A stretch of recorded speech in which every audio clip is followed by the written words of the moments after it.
শাবান মাসে রাসূলুল্লাহ সাল্লাল্লাহু আলাইহি সাল্লাম ভালো করে গণনা করে রাখতেন যে কবে শাবান শেষ হবে আর রমজান শুরু হবে। এজন্য শাবান মাস গুরুত্ব সহকারে গণনা করা সুন্নত।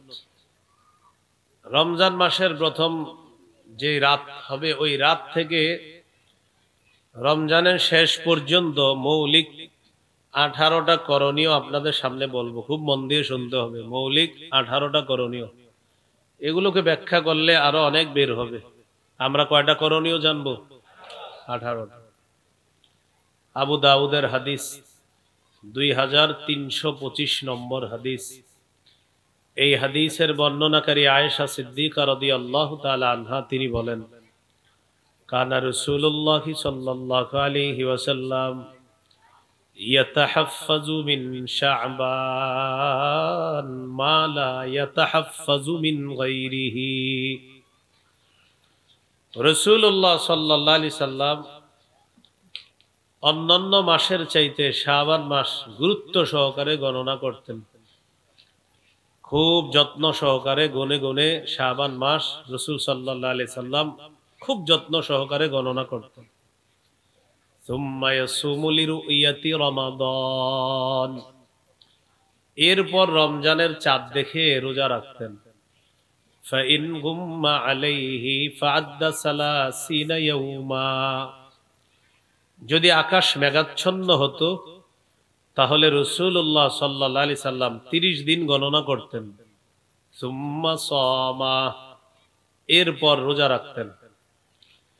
তাহলে শাবান মাস গণনা করা, রমজানের অপেক্ষা করা, স্বাগত জানানোর জন্য তৈরি হওয়া, খুশি খুশি ভাব প্রকাশ করা। কারণ আল্লাহ তাআলা কোরআনে বলেছেন, কুল বিফাদলিল্লাহ ওয়া বিরহমাতিহি ফাবিযালিকা ফালইফরাহু। নবী আপনি বলে দেন তারা যেন আল্লাহর অনুগ্রহ এবং রহমত নিয়ে খুশি হয়। রমজান মাস বরকতের মাস।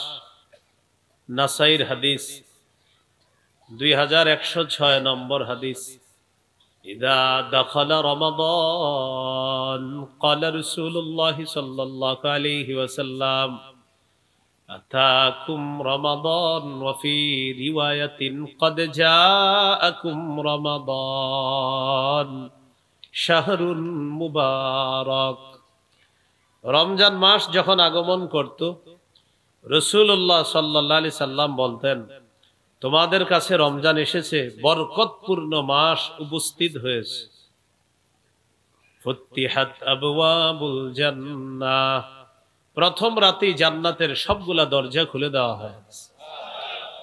ওয়া গুল্লিকাত আবওয়াবুন নার, প্রথম রাতেই জাহান্নামের সবগুলা দরজা বন্ধ করে দেওয়া হয়। ওয়াসুফিদাতিশ শায়াতিন, শয়তানকে শিকলে বন্দী করা হয়। প্রথম রাতেই শয়তানকে শিকলে বন্দী করা হয়। জান্নাতের দরজাগুলা খুলে দেওয়া হয়, জাহান্নামের দরজাগুলা বন্ধ করে দেওয়া হয়। তো রমজান পেয়ে খুশি ভাব প্রকাশ করা, যেটা আল্লাহর অনুগ্রহ, দয়া, বরকতপূর্ণ মাস আমরা পেয়েছি।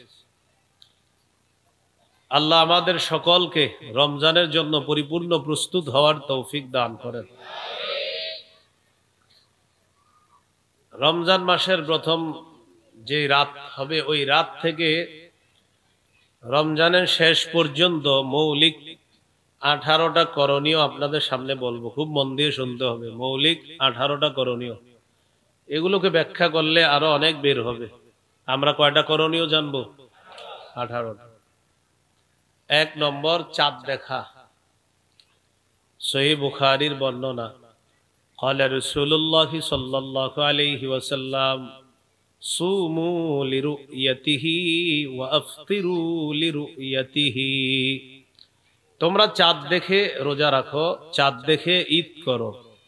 ফাইন গুবিয়া আলাইকুম ফাকমিলু ইদ্দাতা সালাসিনা ইয়াউমা, যদি আকাশ মেঘাচ্ছন্ন হয় তাহলে 30 দিন পুরা করো। চাঁদ দেখে রোজা রাখো, চাঁদ দেখে ঈদ করো। মাইকম্যান ভাই, আওয়াজ শুরুতে যেটা ছিল ওইটাই রাখেন, হ্যাঁ? বাড়ায়েন না আওয়াজ, কিন্তু বাড়ায়েন না। আমার সাথে কি শত্রুতা বুঝি না, উঠলে বাড়ানো শুরু করে। বাড়ায় না, আগে যে আওয়াজ ছিল এটাই রাখে না, আওয়াজ বাড়ায় না, আওয়াজ বেশি হওয়া। এটা তিনটা উপকারিতা কেউ যদি বলতে পারেন সামনে থেকে, আওয়াজ বেশি হবে। কয়টা? তিনটা। আওয়াজ বাড়ানোর তিনটা উপকারিতা আমারে কেউ বললেন, পাঠায়েন, তাহলে ইনশাল্লাহ আগামী থেকে আমি মাইক বেশি লাগানোর পক্ষে কথা বললাম। কয়টা উপকারিতা? আচ্ছা দুইটা বললেন, আচ্ছা একটা বললেন, একটা পারবেন না, কিন্তু বেশি আর না আওয়াজের উপকারিতা হাজারো বলা যাবে। আল্লাহ আমাদেরকে বুঝার তৌফিক দান করেন। তাহলে কয়টা বলবেন? তিনটা। পারবেন না জানি, দুইটা বললেন, এটাও পারবেন না, একটা উপকারিতা বললেন বেশি আওয়াজের। তো এক নাম্বার করণীয় চাঁদ দেখে রোজা রাখা, বুখারীর বর্ণনা। এটা আমাদের প্রথম করণীয়। এজন্য আমরা চাঁদ তালাশ করব। রমজানের শুরুতে কি তালাশ করব? চাঁদ। দেখা যাক না যাক, আমরা তালাশ করব, চাঁদ তালাশ করব। আমাদের নবী বলছেন, বাস আমরা চাঁদ তালাশ করব। বলেন ইনশাআল্লাহ। দুই নাম্বার চাঁদ দেখে রোজা রাখা। তো যাই হোক, দুই নাম্বার চাঁদ দেখার পর একটা দোয়া পড়বেন। তিরমিজির বর্ণনা, 3451 নম্বর হাদিস। তালহা রাদিয়াল্লাহু তাআলা আনহুর বর্ণনা, তিনি বলেন রাসূলুল্লাহ সাল্লাল্লাহু আলাইহি সাল্লাম যখন চাঁদ দেখতেন তখন এই দোয়াটি পড়তেন, আল্লাহুম্মা আহিল্লাহু আলাইনা বিল ইয়ুমনি ওয়াল ঈমান ওয়াস সালামাতি ওয়াল ইসলাম রব্বি ওয়া রাব্বুকাল্লাহ। পড়ি, আল্লাহুম্মা আহিল্লাহু আলাইনা বিল ইয়ুমনি ওয়াল ঈমান ওয়াস সালামাতি ওয়াল ইসলাম রব্বি ওয়া রাব্বুকাল্লাহ। চাঁদ দেখে এই দোয়াটা আমরা পড়ব। এলো দুই নাম্বার করণীয়। তিন নম্বর করণীয়, প্রথম রাত যখন শুরু হবে ওই রাতে আমরা তারাবির সালাত আদায় করব। সাহাবায়ে কেরামের ঐক্যমতে 20 রাকাত তারাবি পড়ব। এটা সাহাবায়ে কেরামের ইজমা। ধীরস্থির ভাবে তারাবি পড়ব, ধীরস্থির ভাবে। তারাবির নামাজ খুব ধীরস্থিরতার সাথে আমরা পড়ব। এই হলো তিন নাম্বার কাজ। সহিহ বুখারীর বর্ণনা, 1902 নম্বর হাদিস। এই হাদিসের মধ্যে আছে, قال رسول الله صلى الله عليه وسلم من قام رمضان إيمانا واحتسابا غفر له ما تقدم من ذنبه। বুখারীর 1909 নম্বর আছে, 1902 নম্বর আছে, 2009 নম্বরে হাদিসগুলো আছে। কোন ব্যক্তি যদি ঈমানের সাথে রাতের বেলা সালাত আদায় করে রমজানের রাতে, আর সওয়াবের আশায়, তার আগের গুনাহগুলো মাফ করে দেওয়া হবে। তো তিন নাম্বার কাজ তারাবি পড়া। চার নাম্বার করণীয়, তারাবিতে কোরআন তেলাওয়াত করা। যদি পারেন খতম তারাবি, তারাবিতে 1 খতম কোরআন পড়া। যদি পারেন 2 খতম পড়েন, যদি পারেন 3 খতম পড়েন, কথার কথা। কিন্তু ধীরস্থির ভাবে কোরআন পড়তে হবে তারাবিতে। তো তারাবির সালাত আদায় করব, কোরআন পড়া।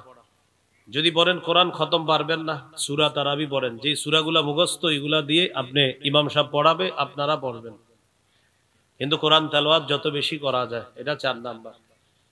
রমজানে তারাবিতে কোরআন তেলাওয়াত তো হবেই, এমনিও কোরআন তেলাওয়াত বেশি করা।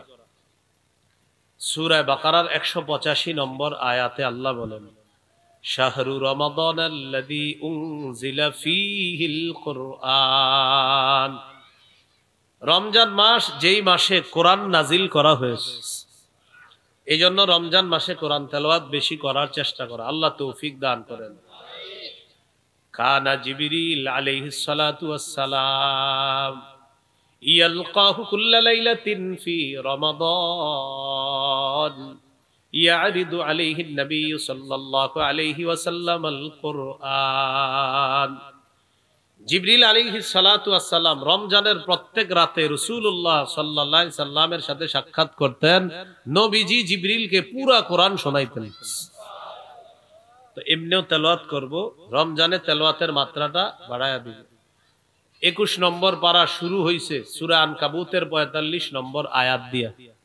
আল্লাহ তাআলা বলেন, উতলু মা উহিয়া ইলাইকা মিনাল কিতাব, কিতাবের যে অংশ ওহী হিসাবে আপনাকে দেওয়া হয় এটা আপনি তেলাওয়াত করেন।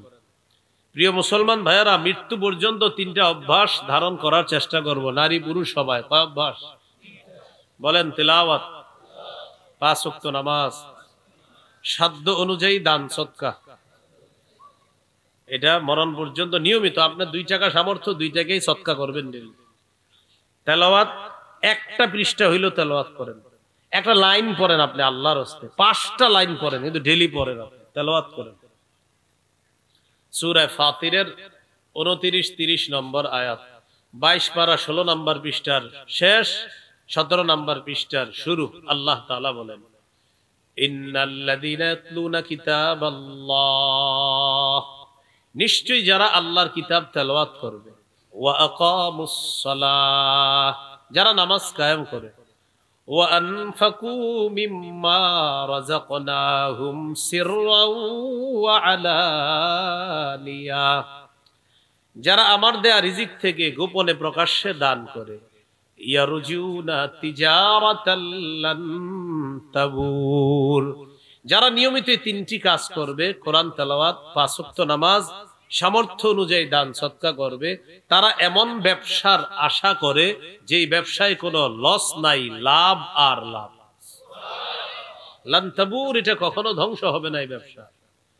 এই হলো 1 নাম্বার উপকারিতা। 2 নাম্বার, লিওয়াফিয়াহুম উজুরাহুম, তাদের রব যেন তাদেরকে পরিপূর্ণ প্রতিদান দান করেন, এই নিয়তে তারা 3টা কাজ করবে, রব তাদেরকে পরিপূর্ণ প্রতিদান দান করবে। 3 নাম্বার, ওয়ায়াজিদাহুম মিন ফাদলি, তাদেরকে আল্লাহ তাআলা প্রতিনিয়ত তার অনুগ্রহ বৃদ্ধি করতেই থাকবেন, করতেই থাকবেন। তাহলে নিয়মিত কয় অভ্যাস?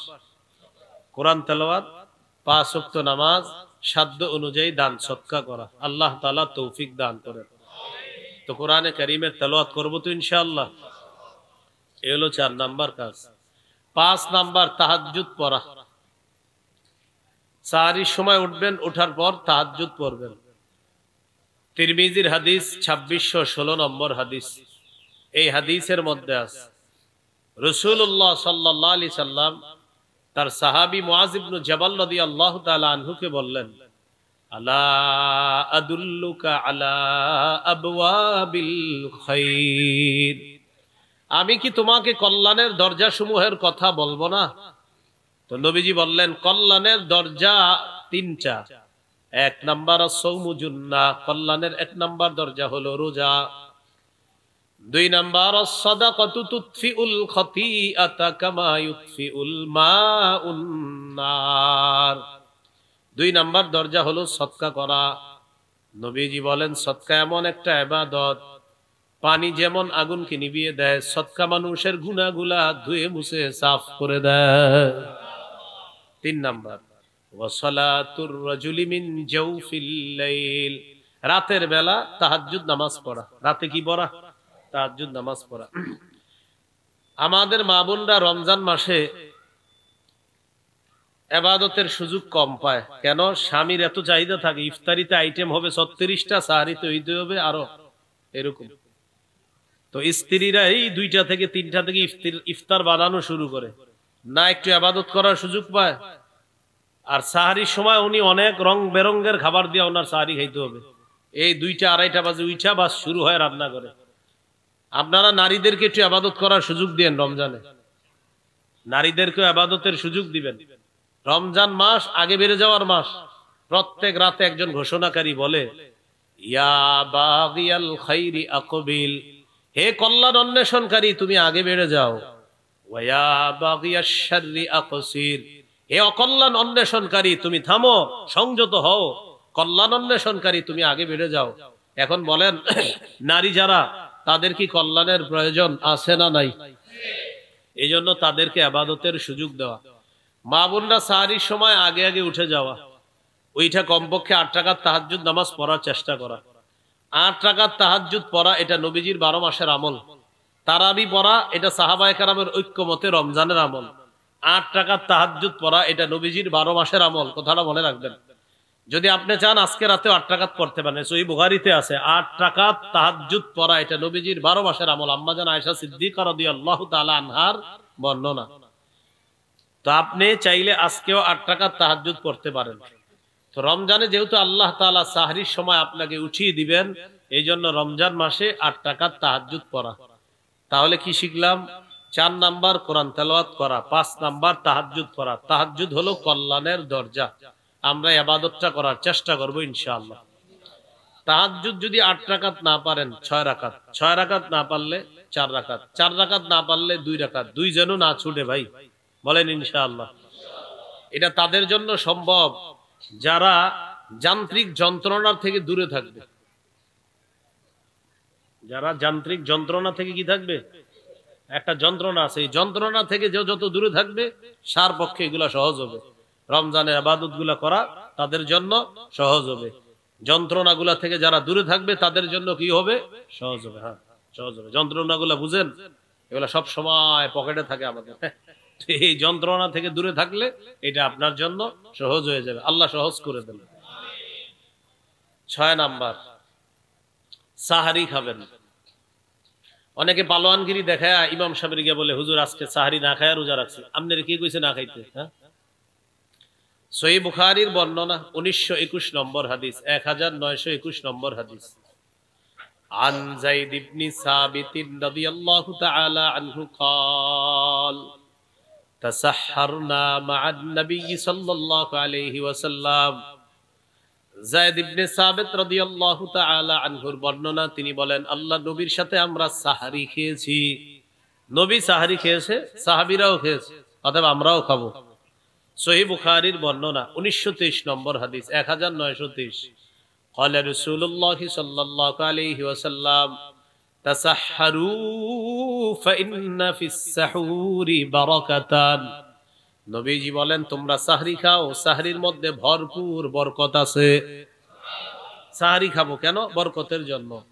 সাহাবীদেরকে নবী বলেছেন হালুম্মু ইলাল গাদাইল মুবারাক, আসো আসো তোমরা বরকতপূর্ণ খাদ্যে অংশগ্রহণ করো।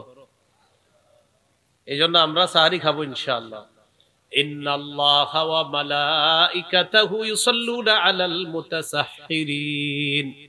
যারা সাহরি খায় তাদের উপর আল্লাহ তাআলা রহমত নাজিল করেন, আর ফেরেশতারা বলে আল্লাহ যে সাহরি খায় তাকে মাফ করেন, তাকে মাফ করেন, তাকে মাফ করেন।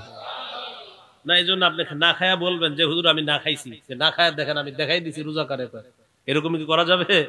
করবো না। আমরা সাহরি খাবো। সাহরিতে খেজুর খাবেন, প্রতিদিন খেজুর খাবেন। قال رسول الله صلى الله عليه وسلم نعم سحور المؤمن التمر। নবীজি বলেন সাহরিতে খেজুর খাওয়া এটা মুমিনের জন্য কতই না উত্তম খাদ্য। এমনি তো আপনি ইলিশ মাছ, মুরগি, গরুর গোশত যা খাওয়ার খানি, সমস্যা নাই, সাথে খেজুর খাবেন। কেন খাবেন? আমার নবী বলেছেন তাই আমরা খাবো, বলেন ইনশাআল্লাহ। খেজুর শুধু যে সাহরির সময় খাবেন এমন না, 12 মাস খেজুর খাওয়ার চেষ্টা করবেন। এই আগামীকাল সকালেও খাবেন। 60টা খেজুর যদি প্রতিদিন সকালে খান, আর যদি আজওয়া হয় 60টা, লাম ইয়াদুররুহু সুম্মুন, বিষও আপনার কোনো ক্ষতি করতে পারবে না। খাইয়ে আবার ট্রাই করেন না, বিষয়টা গুরুত্ব আর কি। এজন্য আপনি আজওয়া খাইলেন, খাওয়ার পর বিষ খাইলেন, ইয়াকিন যদি থাকে নিশ্চিত আপনার ফলাফল পাবেন। তাহলে খেজুর নিয়মিত খাওয়া। মুসলমানের ঐতিহ্যগত খাদ্য 3টা, খেজুর, মধু, কালিজিরা। এগুলো তো আপনার ঘরে থাকা উচিত সবার মুসলমানদের। কিন্তু খুঁজলে রমজান হয়তো সামনে আসার কারণে এখন খেজুর পাওয়া যাবে, কিন্তু গত মাসে অনেকের ঘরে ছিল না। এগুলা রাখবেন, সন্তানকে খাওয়াবেন, ওর মেধা বাড়বে। গর্ভবতী নারী যারা তাদেরকে খেজুর খাওয়াবেন, মেধা বাড়বে। মারিয়ামের পেটে যখন ঈসা নবী আসলেন, ঈসা আলাইহিস সালামের আম্মার খাদ্য কি হবে? তো জানায়া দিলেন তুমি এখানে বসবা, এখানে ঝর্ণার পানি পান করবা, আর গাছে নাড়া দিবা, আল্লাহ এখান থেকে খেজুর বের করে দিবে। আমার কথা হলো ঈসা নবীর আম্মার জন্য আল্লাহ খাদ্য নির্বাচন খেজুর কেন করলেন? এতে বোঝা যায় গর্ভবতী নারী যারা তাদের জন্য খেজুর এটা উত্তম খাদ্য। এরা খাবায় তেঁতুল, আর তেঁতুল যেই নারী খাবে সন্তানের মেধা কম হবে। হ্যাঁ, তেঁতুলে মেধা কমায়, তো আপনি খায় তেঁতুল, উনি এই জন্য তেঁতুল খাওয়াইলে তো এই জন্য তো মেধা তো কম হবেই। খেতে হবে কি? খেজুর। হ্যাঁ, এটা মনে মাথায় রাখবেন। চাইলেও দিবেন না তেঁতুল, খেজুর খাওয়াবেন।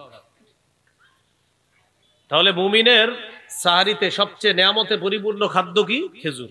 আমরা খেজুর খাবো ইনশাআল্লাহ। একদম স্ত্রীকে বলে দিবেন যে 2 ভাগ হবে খেজুর, একটা ইফতারের সময় আর একটা হলো সাহারির সময়। অবশ্যই এই আমলটা আমরা করব, আল্লাহ তৌফিক দান করেন। সাহারি একটু বিলম্ব করে করা আর ইফতারি তাড়াতাড়ি করা। আজ্জিলুল ইফতার ওয়া আখিরুস সাহুরা, তোমরা সাহারি একটু বিলম্বে করবা আর ইফতার প্রথম সময়ে করবা। সাহারিটা দেরি করে কেন করবেন? যেন আপনার শারীরিক শক্তিটা ঠিক থাকে। এজন্য নবী বললেন সাহারি একটু দেরি করে করবা। এখানে একটা মাসালা, তাহাজ্জুদের সম্পর্ক সাহারির সাথে না, তাহাজ্জুদের সম্পর্ক সময়ের সাথে। সময় যতক্ষণ থাকবে তাহাজ্জুদ পড়তে পারবেন। মনে করেন সাহারির সময় এখনো বাকি আছে 30 মিনিট, আপনি খায়া ফেলছেন। খাবার খাওয়ার পরে ঘড়িতে তাকায় দেখেন এখনো 40-50 মিনিট বাকি আছে কিসের? আপনার সাহারির। বাস আপনি তাহাজ্জুদ পড়েন, সমস্যা নেই। ঠিক 5-6 মিনিট আগে আপনি আবার পানি পান করেন, কোনো সমস্যা নেই। সাহারির সময় শেষ হওয়ার ওই 4-5 মিনিট আগে আপনি আবার পানি পান করে নেন। অথবা আপনি 1 গ্লাস পানি নিয়ে তাহাজ্জুদ নামাজে দাঁড়ায় যান, মানে সাহারি খেয়ে ফেলছেন। তো খাওয়ার পরে ঘড়িতে তাকায় দেখেন এখনো 40 মিনিট আছে, 30 মিনিট বাকি আছে, বাস তাহাজ্জুদে দাঁড়ায় যান, যত রাকাত পড়া যায়।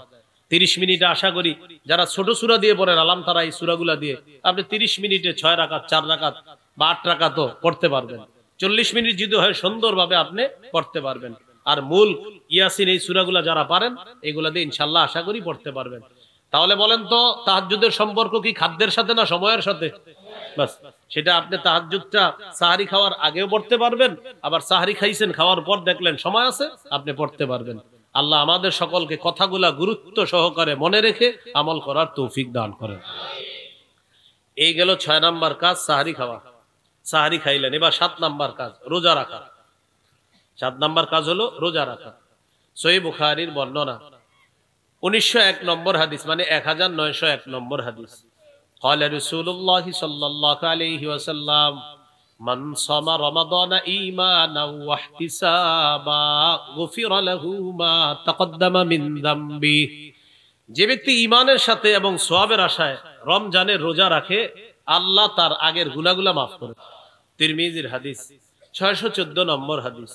قال رسول الله صلى الله عليه وسلم الصوم جنة حسينة, রাসূলুল্লাহ সাল্লাল্লাহু আলাইহি সাল্লাম বলেন রোজা হলো জাহান্নাম থেকে বাঁচার জন্য মজবুত ঢাল। প্রিয় মুসলমান ভাইয়েরা, মা বোনরা, একটা কথা মনে রাখেন, ইচ্ছা করে রোজা ভাঙেন না, ইচ্ছা করে রোজা নষ্ট করেন না। তিরমিজির 723 নম্বর হাদিসের বর্ণনা, নবী বলেন কেউ যদি ইচ্ছা করে একটা রোজা ভাঙে, যদিও কাফারা হলো কয়টা? 60টা। তো কাফারা আদায় করার পরেও কথার কথা নবী বলেন ও যদি একটার জন্য সারা জীবনও রোজা রাখে ওই একটার ঘাটতি পূরণ হবে না। একটা রোজার এত দাম আল্লাহর কাছে, অথচ আমরা হেলায় খেলায় রোজা নষ্ট করি অনেক। সন্তানের বয়স 18, 19, 20, বাবা সন্তানকে ডাক দেয়, মা আদর করে কয় থাক বাচ্চা মানুষ ডাকেন না, 21 বছরের শিশুকে ডাকে না। এটা কোনো কথা? এগুলা না করা ভাই, রোজা রাখেন, আল্লাহ তৌফিক দান করেন। একজন মা আর বাবা কিভাবে বলে আমার সন্তানের স্বাস্থ্যটা নষ্ট হবে রোজা রাখলে? চিন্তা করছেন? আর ও যে জাহান্নামের আগুনে জ্বলবে, মা বাবার এই টেনশনটা কেন হলো না? ওর স্বাস্থ্যের টেনশন হলো, কিন্তু ও যে আগুনে পুড়বে এই টেনশনটা মা বাবার কেন হলো না? মা বাবা কি আদর করেই তো বলছে ওর স্বাস্থ্যটা নষ্ট হবে, কি করে বলছে? এখন আপনি বলেন স্বাস্থ্য নষ্ট হওয়ার চাইতে আগুনে পুরা এটা কি আরো ভয়ঙ্কর না? তো মা বাবা ওরে এখানে আদর করলো না কেন? এতে বোঝা যাচ্ছে ওই মা বাবা বাস্তবিক অর্থে যদি তাকে মহব্বত করে তো সে মা বাবা চেষ্টা করবে আমার সন্তান যেন আগুনে না পুড়ে। এটা আল্লাহ সূরা তাহরিমের 6 নম্বর আয়াতে বলছে, ইয়া আইয়ুহাল্লাযীনা আমানু কু আনফুসাকুম ওয়া আহলিকুম নারা, হে ঈমানদারগণ নিজেদেরকে এবং পরিবারকে বাঁচাও, আগুন থেকে বাঁচাও, যে আগুনের জ্বালানি মানুষ এবং পাথর। ওয়াকুদুহান নাসু ওয়াল হিজারা, যে আগুনের জ্বালানি মানুষ এবং পাথর। তাহলে আমরা আমাদের সন্তান যারা বালেগ, বালেগা অথবা বালেগ, বালেগার কাছাকাছি, মাশাআল্লাহ মেয়েরা আবার ছোটবেলা থেকে রোজা রাখে, ধৈর্যশীল হয় বেশি। দেখবেন 8-9 বছর বয়স থেকে মেয়েরা আগ্রহ করে রোজা রাখে, কিন্তু ছেলেরা সে অর্থে আগ্রহটা দেখায় না, এরা খালি ফাঁকি দিতে চায়। হ্যাঁ, এই জন্য যখন আপনার সন্তান 10-9-10 হয় তখন থেকে রাখানো শুরু করেন, মোটামুটি ভাবে কয়েকটা রাখান। আর ছোট যেগুলো আছে এইগুলারে এইভাবে শিখান আপনি রোজা রাখার অভ্যাসটা। বাচ্চার বয়স 6 বছর 7 বছর, এও দেখবেন শখ করে সাহারির সময় ওঠে, ওর এই আগ্রহটা আপনি গুরুত্ব দিন। ওর এই আগ্রহটা, ও যে 7-8 বছর বয়স সাহারি সময় ওঠে, ওইটা বলে আমি রোজা রাখবো, ওরে কিচ্ছু বলবেন না, খাক। খাওয়ার পরে ওরই খিদা লাগবে দিনের বেলা, তো খিদা যখন লাগবে ও যখন চাইবে তখন দিবেন। এর আগ পর্যন্ত বাস ওরে বুঝান যে মাশাআল্লাহ মাশাআল্লাহ তুমি অনেকক্ষণ রাখছো, এরকম এরে বুঝান। ছোটবেলা থেকে সন্তানকে বুঝান যে এরকম রোজা একটা গুরুত্বপূর্ণ বিষয়, তো তুমি ছোট মানুষ, তো এই জন্য তোমার জন্য একটু ছাড় আছে, এটা ওরে বুঝান। হ্যাঁ, এইভাবে আস্তে আস্তে ওর এই অভ্যাসটা ওর থেকে যাইতে দেওয়ার চেষ্টা করবেন না। আস্তে আস্তে আপনার এই সন্তান অবশ্যই গুরুত্ব সহকারে ভবিষ্যতে রোজা রাখবেন ইনশাআল্লাহ। পারবো তো ইনশাআল্লাহ? তাহলে 7 নাম্বার রোজা রাখা। 8 নাম্বার দান করা। রমজানে দানের মাত্রা আরো বাড়ায়া দিবেন। এখন তো দান করেনি, রমজানে দান বেশি করবেন। সহিহ বুখারীর বর্ণনা 6 নম্বর হাদিস, কানা রাসূলুল্লাহ সাল্লাল্লাহু আলাইহি ওয়াসাল্লাম আজওয়াদান নাস। রাসূলুল্লাহ সাল্লাল্লাহু আলাইহি সাল্লাম মানুষের মাঝে সর্বশ্রেষ্ঠ দানশীল ছিলেন। ওয়া কানা আজওয়াদা মা ইয়াকুনু ফি রমাদান হিনা ইয়ালকাহু জিবরিল। রমজান মাসে নবী দান করার মাত্রাটা আরো বাড়িয়ে দিতেন। এই জন্য আমরা রমজানে দান করব, বেশি থেকে বেশি চেষ্টা করব দান করার। আল্লাহ তৌফিক দান করেন। সূরা মুনাফিকুনের 10 নম্বর আয়াতে আল্লাহ বলেন, ওয়া আনফিকু মিম্মা রাযাকনাকুম মিন ক্বাবলি আইয়াতিয়া আহাদাকুমুল মাউত। তোমাদের কারো কাছে মৃত্যু আসার আগে আমার দেয়া রিজিক থেকে তোমরা খরচ করো, দান করো। আল্লাহ আমাদের সকলকে সদা সর্বদা দান আর রমজানে দানের মাত্রা বাড়িয়ে দেওয়ার তৌফিক দান করেন। 9 নাম্বার করণীয়, নফল ইবাদত বাড়িয়ে দেওয়া। আবু দাউদের হাদিস 864 নম্বর হাদিস। এই হাদিসের মধ্যে আছে, قال رسول الله صلى الله عليه وسلم إن أول ما يحاسب الناس به يوم القيامة من أعمالهم الصلاة। নবীজি বলেন কিয়ামতের ময়দানে মানুষের আমলের মধ্যে সর্বপ্রথম হিসাব হবে নামাজের হিসাব। আমলের মধ্যে হিসাব হবে কিসের? সহজে বুঝার জন্য এইভাবে বলবো আমরা, বলেন আল্লাহর হকের মধ্যে সর্বপ্রথম নামাজের হিসাব নেওয়া হবে। বান্দার হকের মধ্যে সর্বপ্রথম রক্তের হিসাব নেওয়া হবে। ওই যে হত্যা করছে একজন আরেকজনকে, এটার হিসাব নেওয়া হবে, বান্দার হকের হিসাব। আর আল্লাহর হকের হিসাব হবে নামাজের হিসাব। তাহলে দেখবেন অনেক সময় হাদিস পড়ে, অনেক সময় আমরা সাধারণ ভাইয়েরা মাশাআল্লাহ ইদানিং হাদিসও পড়ে, আয়াতও পড়ে কোরআনের, তো হাদিস পড়ে দেখে এক হাদিসে আছে কিয়ামতের ময়দানে সর্বপ্রথম হিসাব হবে নামাজের, আরে আরেক হাদিসে আছে সর্বপ্রথম হিসাব হবে রক্তের। তাহলে ব্যাখ্যাটা কি হবে? নামাজের হিসাব মানি আল্লাহর হকের ক্ষেত্রে সর্বপ্রথম নামাজের হিসাব, আর রক্তের হিসাব মানি বান্দার হকের ক্ষেত্রে সর্বপ্রথম রক্তের হিসাব। মনে থাকবেন ইনশাআল্লাহ। তো নামাজের হিসাব যখন হবে, ফাইন কানাত তাম্মা কুতিবাত লাহু তাম্মা, দেখবে যে তার ফরজ ইবাদতগুলো মাশাআল্লাহ ঠিক আছে, তার আমলনামায় লিখে দেওয়া হবে তাম্মা, বাস আমলনামাও ঠিক আছে। সুবহানাল্লাহ। মানে যা যা করছে ভালো ভালো কাজ করছে, বাস আমলনামা দেখছে হ্যাঁ হ্যাঁ সব ঠিক আছে, তো কুতিবাত লাহু তাম্মা, ফেরেশতারা লিখে দিবে তার এই আমলনামা পরিপূর্ণ ঠিক আছে, সব ঠিকঠাক আছে। তাহলে আমলও পরিপূর্ণ, প্রতিদানও পরিপূর্ণ লেখা হবে। ওয়া ইন কানা ইনতাকাসা মিনহা শাইআ, ফেরেশতারা যখন দেখবে ফরজ ইবাদত একটু গাফলতি আছে, একটু ঘাটতি আছে, ইয়াকুলু রাব্বুনা তাবারাকা ওয়া তাআলা, আল্লাহ ফেরেশতাদেরকে বলবেন আমার বান্দার নফল ইবাদতগুলো একটু দেখো। দেখার পর আতিম্মু ফরিদাতাহু মিন তাতাওউহি, আমার বান্দার নফল ইবাদতের মাধ্যমে ফরজের ঘাটতি পূরণ করে দাও। তাহলে নফল ইবাদত কম করব না বেশি করতে হবে ইনশাআল্লাহ? এখন তো আমাদের সমাজে ফতুয়া চলছে সুন্নত না পড়লেও হবে, হ্যাঁ, খালি আপনার একের পর এক, মানে ইবাদত যত কমানো যায়। এক দল আছে তারা ইবাদত কমাবে, আরেক দল আছে বাড়াবে, হ্যাঁ, মানে যেটা শরীয়তে নাই এটা বাড়াবে, আর এক দল আছে যেটা শরীয়তে আছে এটা ওখান থেকে ফালাবে। যেমন অনেকে প্রশ্ন, আমারে যদি কেউ প্রশ্ন করে হুজুর জোহরের আগের সুন্নত না পড়লে কি কোনো গুনাহ হবে, প্রশ্ন করে, চিন্তা করেন প্রশ্নটা কোন ধরনের। তো আমি পাল্টা বলি, আপনি কি জান্নাতে যাইতে চান কি চান না বলেন তো? যদি বলে না, নাউজুবিল্লাহ, এটা কেমনে বললেন মুসলমান? তো যদি বলে হ্যাঁ, তো আমি বলি রাসূলুল্লাহ সাল্লাল্লাহু আলাইহি সাল্লাম বলছেন যে দিনে রাতে 12 রাকাত সুন্নত পড়বে ওয়াজাবাত লাহুল জান্নাত, তার জন্য জান্নাত ওয়াজিব হবে। এখন আপনি বলেন আপনি কি জান্নাত চান কি চান না? তখন টেনশনে পড়ে যায়। তো যদি বলেন চান তো সুন্নত পড়েন। কি বলে সুন্নত না পড়লে কি কিছু হবে? তো আমি বলি জান্নাতে যেতে চান? অবশ্যই যেতে চাই। আমি নবী বলছে 12 রাকাত সুন্নত যে পড়বে নিয়মিত তার জন্য জান্নাত ওয়াজিব হয়ে যাবে। এখন আপনি বলেন আপনি কি জান্নাত ওয়াজিব চান কি চান না? উনি বলছে আমাকে সুন্নত পড়লে কি না পড়লে কি কোনো গুনাহ হবে কি হবে না? আমি বললাম জান্নাত চান কি চান না সেটা বলেন। সোজা হিসাব। এরকম প্রশ্ন যদি কেউ করে আপনাদেরকে বলে দিবেন নবী বলছেন 12 রাকাত সুন্নত পড়লে জান্নাত ওয়াজিব। এখন আপনি বলেন জান্নাত কি ওয়াজিব হওয়া আপনার দরকার আছে কিনা? যদি বলেন হ্যাঁ তো সুন্নত পড়েন, কারণ অন্তত সে বিপদে পড়বে। যদি বলেন না, নাউজুবিল্লাহ, এটা তো কেউ বলবে না কোনো মুসলমান, বাধ্য হয়ে কি বলবে? হ্যাঁ। আবার বলছি ওলামা হযরত আছেন, ইমাম সাহেবরা আছেন, আপনারা এই পেজগুলোতে বেশি পড়বেন। আয়েশা বলবে হুজুর সুন্নত না পড়লে কি গুনাহ হবে? বলবেন জান্নাত ওয়াজিব হোক তোমার, এটা কি তুমি চাও? হ্যাঁ বা না বলো। তখন কোনো মুসলমান তো না বলবে না, সে কি বলবে? হ্যাঁ বলবে। তখন আপনি বলবেন নবী বলছে 12 রাকাত সুন্নত পড়লে জান্নাত ওয়াজিব। এখন তুমি বলো সুন্নতের মাধ্যমে জান্নাত ওয়াজিব হোক, এটা তুমি চাও কি চাও না? পরে তোমার উত্তর দিচ্ছি। এখন হ্যাঁ বলবে কি বলেন হুজুর, আমি তো জান্নাত চাই। বলবেন মাশাআল্লাহ, তাহলে সুন্নত পড়ো, যাও পড়ো। এই জন্য ছাড়বেন না। ফরজের বাহিরে যে ইবাদত গুলো আছে ওইগুলা ছাড়ার কোনো সুযোগ নাই। আল্লাহ আমাদেরকে বুঝার তৌফিক দান করেন। এই জন্য কিছু কিছু অংশ শিখে রাখলে অনেক মানুষ আপনারে নিয়ত করে আসবে, 3 ঘন্টা আপনারে পেঁচানোর নিয়ত করে আসবে।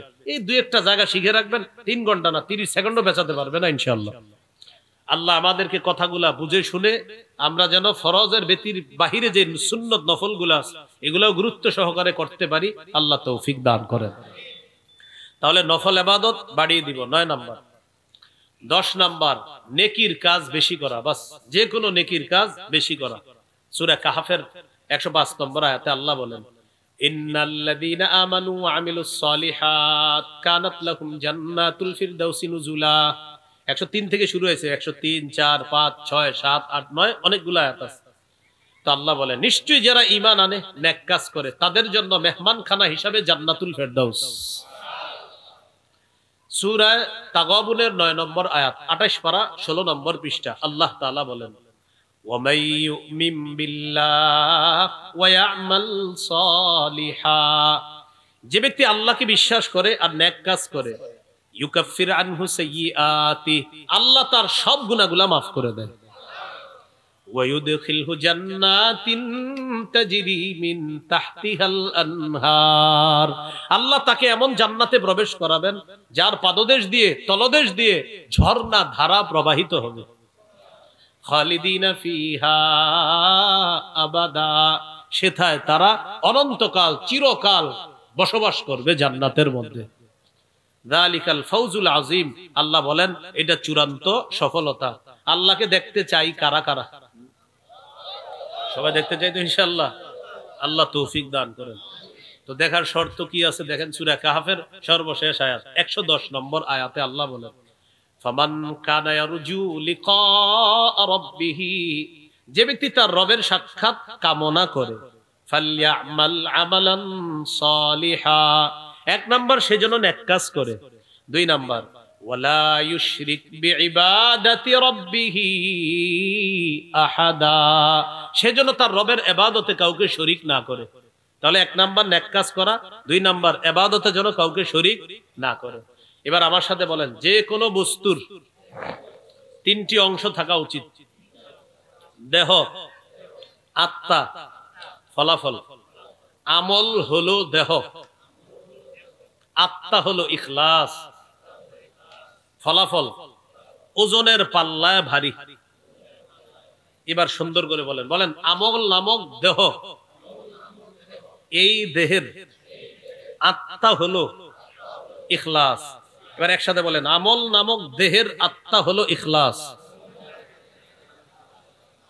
ফলাফল ওই ইখলাস ওয়ালা আমল ওজনের পাল্লায় ভারী হয়ে যাবে, হলো ফলাফল। এই জন্য ইমাম বুখারী প্রথম হাদিস আনছেন দেহ আর আত্মা সম্পর্কে, ইন্নামাল আমালু বিন্নিয়াত, আমলের প্রতিদান বিশুদ্ধ নিয়তের সাথে হবে। তো প্রথম হাদিসে দেহ আর আত্মার কথা আলোচনা আছে, আমল আর আমলের আত্মা ইখলাস বিশুদ্ধ নিয়ত। আর সর্বশেষ হাদিস 7563 নম্বর হাদিস, ওখানে আনছে সাকিলাতান ফিল মিজান, যে ইখলাস ওয়ালা আমল যদি কম হয় ফলাফল ওজনের পাল্লায় ভারী হয়ে যাবে। প্রথম হাদিস আর শেষ হাদিস, এই ইমাম বুখারী কত সুন্দর করে প্রথমটা আর শেষটা মিলাইলেন। তাহলে নেকের কাজ বাড়ায়া দেওয়া রমজান মাসে, আল্লাহ তৌফিক দান করেন। 11 নাম্বার, বেশি বেশি দোয়া করা। আল্লাহ তাআলা বলেন, ওয়াকালা রাব্বুকুম উদউনি আস্তাজিব লাকুম। তোমাদের রব বলেন, তোমরা আমাকে ডাকো, আমি তোমাদের ডাকে সাড়া দিই। তোমরা আমাকে ডাকো, আমি তোমাদের ডাকে সাড়া দিই। দুটি দোয়া আমরা রমজানে বেশি বেশি করব। আমিও পড়ি, আমরা সবাই পড়ি। আল্লাহুম্মা ইন্নী আসআলুকাল জান্নাহ ওয়া আউযু বিকা মিনান নার। আল্লাহুম্মা ইন্নী আসআলুকাল জান্নাহ ওয়া আউযু বিকা মিনান নার। যদি আরবিটা অনেকের মুখস্থ না থাকে, বাংলায় বলবেন, হে আল্লাহ, আমি আপনার কাছে জান্নাত চাই, জাহান্নাম থেকে পানা চাই। এই দুটি দোয়া বেশি করতে পারবো তো ইনশাআল্লাহ?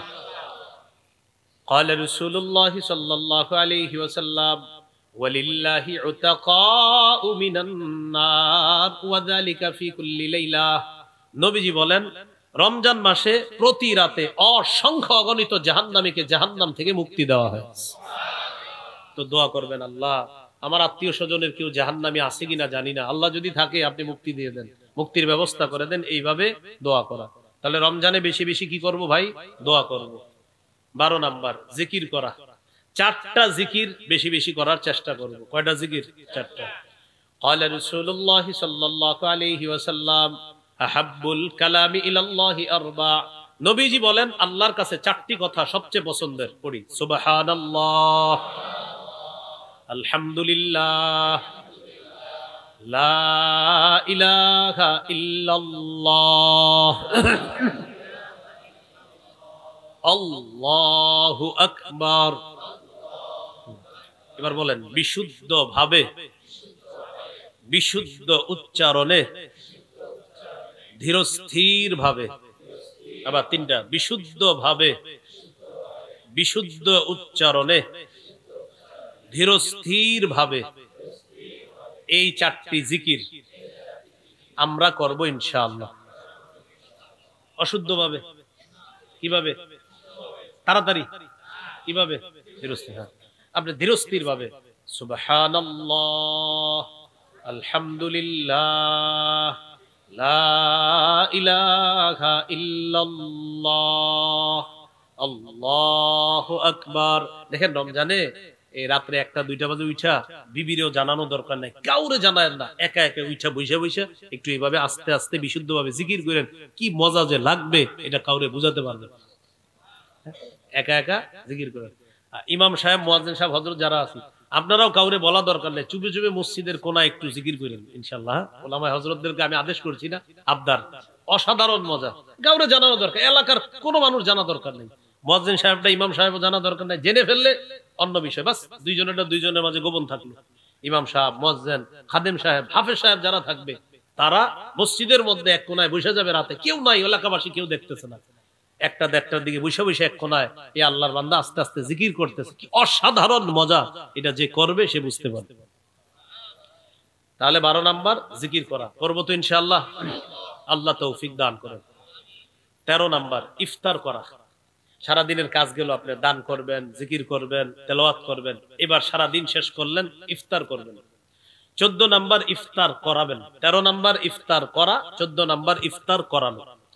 দেখেন, ইফতার করাবেন যাদেরকে, এতিম হতে পারে, মিসকিন অসহায় মানুষ যারা, তাদেরকে করাবেন। আবার ধনী প্রতিবেশী যারা, তাদের জন্য ইফতার হাদিয়া পাঠাবেন। কেন? রোজাদারকে ইফতার করানোর সওয়াবটা এটা সবার দরকার আছে। এই জন্য প্রতিবেশী ধনী হইল বইলা যে তোর ধনী প্রতিবেশী পাঠাবো না, না না, পাঠাবেন। ধনী প্রতিবেশীকে ইফতার হাদিয়া পাঠাবেন, তিনিও আপনাকে পাঠাবে, তিনি যদি মন চায় পাঠাবে। ইফতার করানোর সওয়াব এটা আমরা বঞ্চিত হব না ইনশাআল্লাহ। 15 নাম্বার, ইফতারের সময় দোয়া করা। তাহলে 13 ইফতার, 14 ইফতার করানো, 15 নাম্বার ইফতারের সময় দোয়া করা। তিরমিজির হাদিস, 3598 নম্বর হাদিস।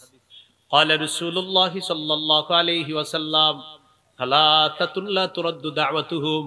নবীজি বলেন, 3 ব্যক্তির দোয়া ফেরত দেওয়া হয় না।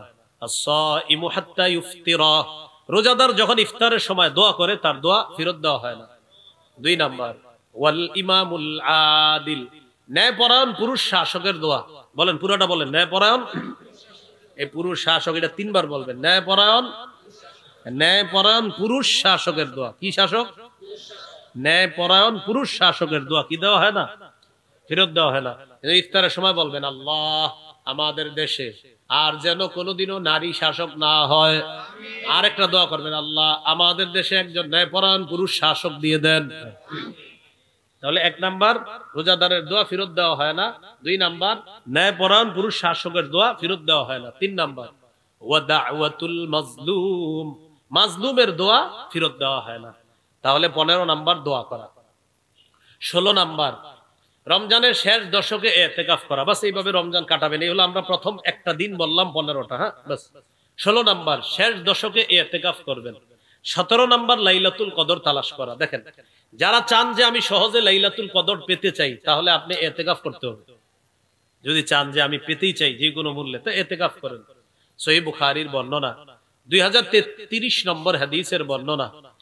হাদিসের বর্ণনাকারী আয়েশা সিদ্দিকা রাদিয়াল্লাহু তাআলা আনহা তিনি বলেন, কানা রাসূলুল্লাহ সাল্লাল্লাহু আলাইহি ওয়াসাল্লাম ইয়াতাকিফুল আশরাল আওয়াখির ফি রমাদান। আরেক জায়গায় আছে ইয়াতাকিফু ফিল আশরিল আওয়াখির মিন রমাদান। নবীজি রমজানের শেষ দশকে ইতিকাফ করতেন। নবীজি রমজানের শেষ দশকে ইতিকাফ করতেন। তাহলে 16 নাম্বার ইতিকাফ করা। হাফেজ সাহেব যারা তারাবি পড়ান, আমার পার্সোনাল পরামর্শ থাকবে তো 27 দিন খতম করে চলে যান। যদি পারেন আর কি আর 3টা দিন ইতিকাফ আপনি করে ফেলেন, যেহেতু আপনার একটা সুবর্ণ সুযোগ আছে। আর যারা ইমাম, অন্য মসজিদে জুমা পড়ান না, মানে আপনি যারা ইমাম এই মসজিদেই থাকেন, আপনি কিন্তু এই চান্সটা নিতে পারেন ইতিকাফের। মানে যিনি এই মসজিদ ছাড়া কোথাও যান না, আপনি শেষ দশকে ইতিকাফে বসে যেতে পারেন। এটা ইমাম সাহেব হযরত যারা, তারা কিন্তু এই কাজটা করতে পারে। আমাদের আলেমদের মধ্যে বড় বড় উলামায়ে কেরাম যারা মাশাআল্লাহ, তারা ইতিকাফ খুব গুরুত্ব দেয়, ইতিকাফটাকে খুব গুরুত্ব দেয়। তো এই জন্য এটা ইমাম উলামা হযরত যারা আছি আমরা, মানে যারা অন্য মসজিদে জুমা না পড়ায়, মানে ওই মসজিদেই জুমা পড়ায়, ইমামতি এখানে করে, বাস উনি ইতিকাফ করলেন, এখানে নামাজ পড়ালেন, তারাবি পড়ালেন, জুমা পড়ালেন। তো ইতিকাফের এই ফাজাইল গুলা আমরা কিন্তু গ্রহণ করতে পারি। 17 নাম্বার লাইলাতুল কদর তালাশ করা। 21, 23, 25, 27, 29তম রজনীতে লাইলাতুল কদর তালাশ করা। ইবনে আব্বাসের একটা বর্ণনা আছে 24তম রজনীতেও লাইলাতুল কদর তালাশ করার কথা আছে। বুখারীর বর্ণনা কত? 24, 21, 23, 24, 25, 27, 29। সূরা কদরের 3 নম্বর আয়াতে আছে লাইলাতুল কদরি খায়রুম মিন আলফি শাহর, কদরের রাত 1000 মাসের চাইতে উত্তম। এই জন্য এই রাতটা আমরা তালাশ করব ইনশাআল্লাহ। 18 নাম্বার সদকাতুল ফিতর আদায় করা। এটা স্থানীয় ইমাম খতিব উলামায়ে কেরাম যারা, তাদের সাথে পরামর্শ করে সদকাতুল ফিতরটা আদায় করবেন, যে কত সদকা আসলো, সদকাতুল ফিতর এই বছর কত, এটা আদায় করবেন। এই হলো আজকের আলোচনার প্রথম পাঠ। আজকের আলোচনার গুরুত্বপূর্ণ পাঠ এখন দ্বিতীয় পাঠ, রমজানে বর্জনীয়। এটা গুরুত্বপূর্ণ পাঠ। রমজানে বর্জনীয় কি মৌলিকভাবে আমি কয়েকটা বলি। ওলামা হযরত যারা, তারা জুমার মিম্বরে আরো বেশি বলবে। 1 নাম্বার বর্জনীয়, ঝগড়া করা যাবে না রমজানে। কি করা যাবে না? ঝগড়া করা যাবে না। সহিহ বুখারীর বর্ণনা 1904 নম্বর হাদিস। এই হাদিসের মধ্যে আছে রাসূলুল্লাহ সাল্লাল্লাহু আলাইহি ওয়াসাল্লাম বলেন, ইযা কানা ইয়াউমু সাওমি আহাদিকুম ফালা ইয়ারফুস ওয়ালা ইয়াসখাব। তোমাদের কেউ যখন রোজা রাখবে সে যেন অশ্লীল কথা না বলে, মন্দ কথা না বলে। ফাইন সাবাহু আহাদুন আও কাতালা, কেউ যদি রোজাদারকে গালি দেয় অথবা তার সাথে বিবাদে জড়িয়ে পড়ে, ফালইয়াকুল, সে যেন বলে ইন্নী সাইম, আমি রোজাদার। অন্য হাদিসে আসছে 2 বার বলবেন আমি রোজাদার, আমি রোজাদার। 2 বার বলবেন আমি রোজাদার, আমি রোজাদার। এই কথাটা কয়বার বলবেন? ঝগড়া করা যাবে না। 2 নাম্বার অশ্লীলতা পরিহার করা। ভাই কি পরিহার করা? অশ্লীলতা পরিহার করা। সূরা বনী ইসরাঈলের 31 নম্বর আয়াতে আল্লাহ বলেন, ওয়ালা তাকরাবুজ জিনা, জিনার কাছেও যেও না। সূরা আনআমের 151 নম্বর আয়াতে আল্লাহ বলেন, ওয়ালা তাকরাবুল ফাওয়াহিশা মা যাহারা মিনহা ওয়া মা বাতান প্রকাশ্য অশ্লীলতা, গোপন অশ্লীলতার কাছেও যেও না। এখন পকেটে পকেটে আমরা অশ্লীলতা নিয়ে ঘুরি ভাই। সহিহ বুখারীর বর্ণনা 6612 6612 নম্বর হাদিস। এই হাদিসের মধ্যে আছে রাসূলুল্লাহ সাল্লাল্লাহু আলাইহি সাল্লাম বলেন, ইন্নাল্লাহা কাতাবা আলা ইবনি আদম হাজ্জাহু মিনাজ জিনা আদরাকা যালিকা লা মাহালা। আদম সন্তানকে আল্লাহ জিনার পরীক্ষা দ্বারা পরীক্ষা করবে। ফাজিনাল আইনি আন-নাজরু, চোখের জিনা দেখা। যাকে সরাসরি দেখা হারাম, তাকে ভিডিও কলে দেখা হারাম, তাকে সিনেমায় দেখা হারাম, তাকে নাটকে দেখা হারাম, তাকে মোবাইলে টেলিভিশনে দেখা হারাম। কি বললাম? যাকে সরাসরি দেখা হারাম, চোখের জিনা, তাকে টেলিভিশনে দেখা চোখের জিনা, নাটক সিনেমায় দেখা চোখের জিনা, ভিডিও কলে তাকে দেখা চোখের জিনা। ওয়াজিনাল লিসানাল মানতিক, মুখের জিনা কথা বলা। যার সাথে সরাসরি কথা বলা হারাম, তার সাথে মোবাইলে কথা বলা হারাম। আপনি কথা বলছেন, কানের জিনা হচ্ছে, মুখের জিনা হচ্ছে। নাফসু তামান্না ওয়া তাশতাহি, মনে মনে কল্পনা করছেন উল্টা পাল্টা, এটা অন্তরের জিনা হচ্ছে। আল্লাহ হেফাজত করেন। এখন আপনারা বলেন, তো এই জাতীয় অশ্লীলতা আসলে কি আছে কিনা সমাজে? এই অশ্লীলতার কাছেও যাওয়া যাবে না। তো যাই হোক, 1 নাম্বার ঝগড়া করা যাবে না, আর এটার পাশাপাশি অশ্লীলতা করাও যাবে না, ওই হাদিস থেকে জানলাম। আচ্ছা, 2 নাম্বার যেটা আমরা জানবো সেটা হলো, বলেন, অনর্থক কথা বলা যাবে না। কি বলা যাবে না? সহিহ বুখারী 2477 নম্বর হাদিস। قال رسول الله صلى الله عليه وسلم ان الله كره لكم ثلاثا, আল্লাহ তাআলা তোমাদের জন্য 3টি বিষয় অপছন্দ করেছেন। কয়টা? দেখেন কি বলে, কিলা ওয়া ক্বাল। 1 নাম্বার, অনর্থক কথা বলা অপছন্দ করেছেন। 2 নাম্বার, ওয়া ইদাআতাল মাল, সম্পদ নষ্ট করা অপছন্দ করেছেন। 3 নাম্বার, ওয়া কাসরাতাস সুআল, অনর্থক বেশি প্রশ্ন করা আল্লাহ অপছন্দ করেছেন। আমাদের জন্য আল্লাহ কয়টি বিষয় অপছন্দ করেছেন? 3টি। 1 নাম্বার অনর্থক কথা বলা, 2 নাম্বার সম্পদ নষ্ট করা, 3 নাম্বার অনর্থক প্রশ্ন করা। রমজানে আপনি কোরআন তেলাওয়াত করতেছেন, মসজিদে বসে নিয়ত করছেন 3 পারা পড়বেন। কয় পারা? একজন পিছন দিয়ে আইসা বলে, আসসালামু আলাইকুম, কেমন আছেন? আচ্ছা, আপনার কি দরকার ওনারে এখন সালামটা দেওয়া পিছন দিয়ে? উনি তেলাওয়াত করতেছেন না, উনি নিয়ত করছে 3 পারা কোরআন পড়বে। তো 1 পারা মোটামুটি কাছাই গেছে, পিছন দিকে বলে আসসালামু আলাইকুম, তো উনি বলতেছে কোরআন পড়তেছে। আচ্ছা ভাই, তাড়াতাড়ি শেষ করেন। আচ্ছা, বসো বসো তুমি। তো 1 পারা বইরা কোরআন বন্ধ করছে, বাকি রইল আরো কয় পারা? নিয়ত করছিল কয় পারা পড়বে। তাহলে 1 পারা পড়ার পরে তাকে সময় দিচ্ছে, তো বলতেছে, কি অবস্থা ভাই, রোজা রাখছেন? আলহামদুলিল্লাহ, আমি রোজা রেখেছি। সাহরি খেয়েছেন? আলহামদুলিল্লাহ খেয়েছি। ও মাশাআল্লাহ, তো গত রাতে মাশাআল্লাহ 1 তারাবি গেল, তারাবি পড়ছেন নি? আলহামদুলিল্লাহ। 20 না 8?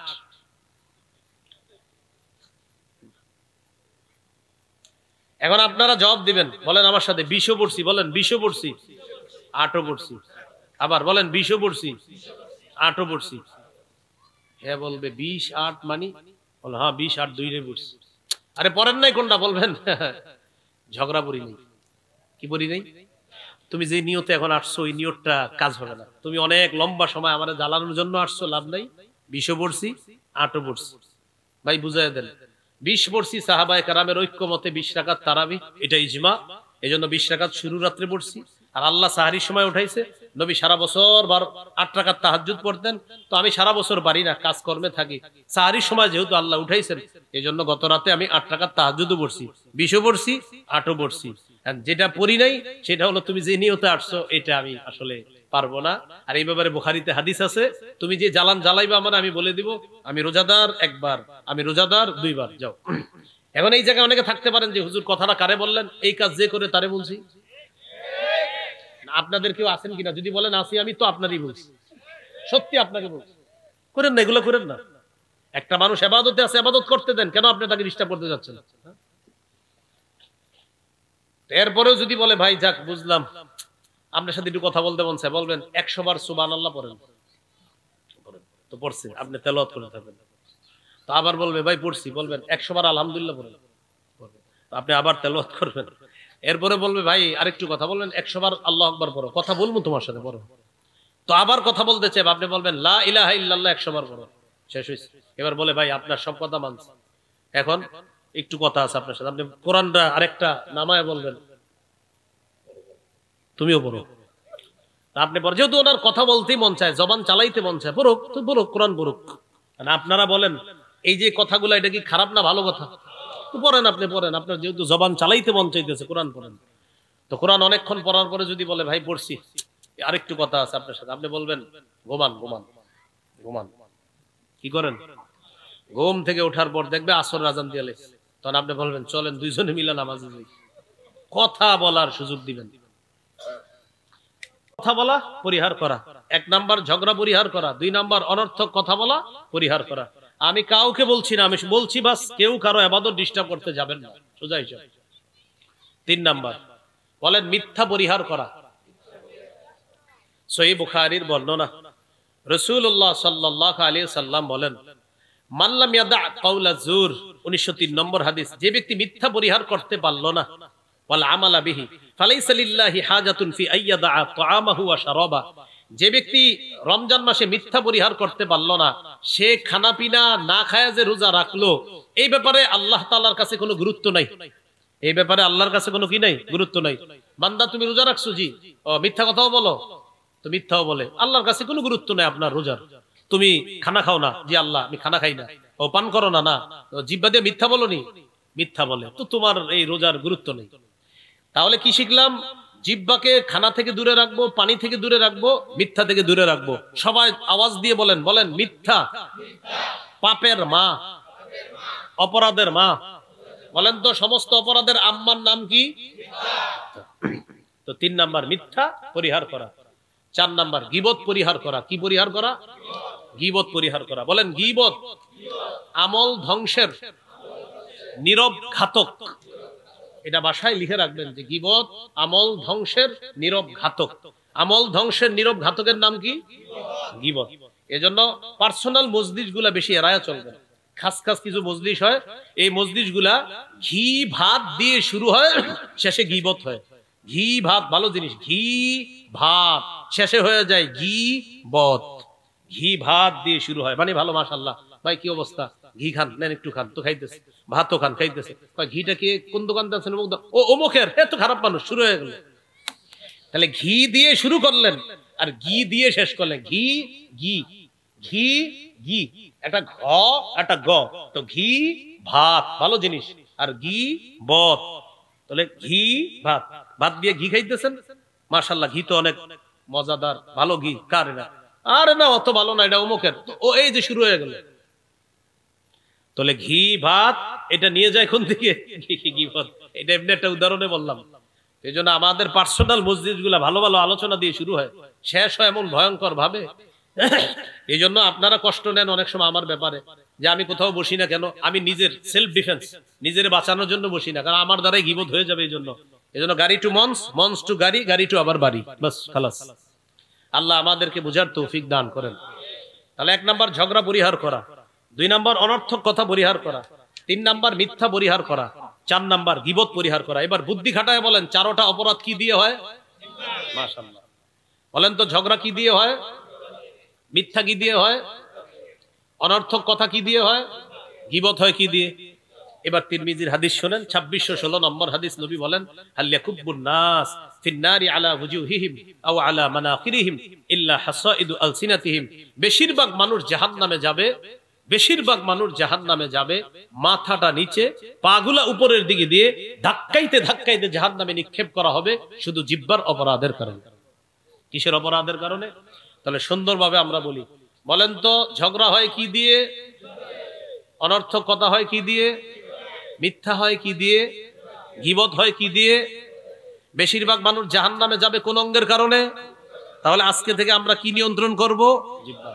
তাহলে এই রমজানে খানা থেকেও জিহ্বাকে হেফাজত করব দিনের বেলা, আর সারাক্ষণ পুরা রমজান মাসে আপনার অনর্থক কথা, ঝগড়া, মিথ্যা, গীবত থেকে আমরা এই জিহ্বাটাকে হেফাজত করব। আল্লাহ তৌফিক দান করেন। একটি হাদিস শোনায় আপনাদেরকে, তিরমিজি 2410 নম্বর হাদিস। সুফিয়ান রাদিয়াল্লাহু তাআলা নবীজিকে প্রশ্ন করলেন, মা আখওয়াফু মা তাখাফু আলাইয়া ইয়া রাসূলুল্লাহ, হুজুর আমার ব্যাপারে আপনি সবচেয়ে বিপজ্জনক কোন বিষয়টি মনে করেন? আমার ব্যাপারে সবচেয়ে বিপজ্জনক বিষয় কোনটা মনে করেন? আখাযা বিলিসানি নাফসি, নবী নিজের জিহ্বা মোবারক ধরে বললেন, হাযা, এটা এটা এটা, নিজের জিহ্বা ধরে বললেন, এটা এটা তোমার সবচেয়ে বিপজ্জনক অঙ্গ। কারণ বলেন তো এটা কোথায় নেয় বেশিরভাগ মানুষকে? জাহান্নাম। আল্লাহ আমাদেরকে হেফাজত করেন। 5 নাম্বার বর্জনীয়, লৌকিকতা বর্জন করা। রোজা রাখবো কার জন্য? সাহারি খাবো কার জন্য? ইফতার করবো করাবো কার জন্য? লৌকিকতা বর্জন করা। বুলুগুল মারাম 440 নম্বর হাদিস, রাসূলুল্লাহ সাল্লাল্লাহু আলাইহি সাল্লাম বলেন, আমি তোমাদের ব্যাপারে সবচেয়ে বেশি ভয় পাই তোমরা ছোট শিরকের মধ্যে লিপ্ত হয়ে যাবা। ইন্না আখওয়াফা আখাফু আলাইকুম আশ-শিরকুল আসগরু আর রিয়া। আমি তোমাদের ব্যাপারে ভয় পাই তোমরা ছোট শিরকে লিপ্ত হবা, সেটা হলো লোক দেখানো, ইবাদত করা। তো লৌকিকতা আমরা পরিহার করব। 6 নম্বর, অপচয় করব না। বলেন কি করব না? অপচয়, অপব্যয় এগুলা পরিহার করব, অপচয় করব না। আল্লাহ তাআলা বলেছেন কুলু ওয়াশরাবু ওয়ালা তুসরিফু। ও অনেকে রমজানে বেশি খাওয়ার দলিল দেয় এটা। কি বলে? কয় কুলু খাও, ওয়াশরাবু পান করো। একটু পরে বলছে আল্লাহ ওয়ালা তুসরিফু, অপচয় করো না। অপচয় করো না এখানে তুসরিফু বলছে, আর সূরা বানী ইসরাঈলে বলছে ওয়ালা তুবাজ্জিরু। ইসরাফ আর তাবযিরের পার্থক্য কি? আমার সাথে একটু বলেন। বলেন বৈধ বিষয়, বৈধ জিনিস অপচয় করাকে ইসরাফ বলে। অবৈধ জিনিস, অবৈধ খাতে অপচয় করাকে তাবযির বলে। বৈধ, আপনি একটা বৈধ মানে কাজটা বৈধ কিন্তু অপচয় করতেছেন। আপনার বাসায় মেহমান আসবে 10 জন, আপনি 30 জনের রান্না করছেন। কেন? আপনি 30 জনের, তো খাবার কি হালাল না হারাম? এই খাবার খাবার খাবার তো হালাল। তো এই বৈধ জিনিস অপচয় করলেন, এটাকে বলা হয় ইসরাফ। এটাকে কি বলা হয়? ইসরাফ। আরেকটা হলো আপনি খারাপ কাজে টাকা ব্যয় করছেন, এটাকে বলা হয় তাবযির। এটাকে কি বলা হয়? তাবযির। তাহলে খারাপ কাজে যে কোনো অপচয়কে বলা হয় তাবযির, আর বৈধ কাজে অতিরিক্ত অপচয়কে বলা হয় ইসরাফ। এই ইসরাফ আর তাবযিরের মধ্যে এটা পার্থক্য। এইজন্য আল্লাহ বলছে কুলু খাও, তো খাওয়া তো ভালো জিনিস। ওয়াশরাবু পান করো, পান করাও ভালো জিনিস। পরে বলছে ওয়ালা তুসরিফু, খাইতে খাইতে মাগরিবের জামাত ধরতে পারে না, ইফতার এত পরিমাণ করে। এ গুরুত্বপূর্ণ কথা মনে আসছে। বলেন ইফতার যেন আমাদের মাগরিবের জামাত ছুটে যাওয়ার কারণ না হয়। মনে থাকবে তো ইনশাআল্লাহ? বলেন আল্লাহর এক বিধান পালন করতে গিয়ে আরেক বিধানে যেন শিথিলতা না আসে। তাহলে ইফতার করলেন, তো ইফতার করার পর আপনি মাগরিবে একদিনও জামাতে পান না, এটা কোনো কথা হলো? না। ইফতারও করবেন, মাগরিবও জামাতে পড়বেন। এই হলো 6টা বর্জনীয় বললাম। 18টা করণীয়, 6টা বর্জনীয়। মৌলিক কথা। 18 আর 6 হলো কয়টা? 24টা। আল্লাহ আমাদের সকলকে করণীয় গুলো করা, বর্জনীয় গুলো বর্জন করার তৌফিক দান করেন। সুবহানাল্লাহি ওয়া বিহামদিহি, সুবহানাকাল্লাহুম্মা ওয়া বিহামদিকা, আশহাদু আল্লা ইলাহা ইল্লা আনতা আস্তাগফিরুকা ওয়া আতুবু ইলাইক। ও অনেকে মিম্বরে আমানত নিতে চেয়েছিল। মিম্বরে আমানতের নতুন 2টি খণ্ড এসেছে, 7ম 8ম খণ্ড আছে। আগে তো ছিল 1 থেকে 6 খণ্ড, এখন 1 থেকে 8 খণ্ড। গাড়ি অনেক দূরে, ওই যে ওইদিকে কোন মসজিদের সামনে গাড়ি।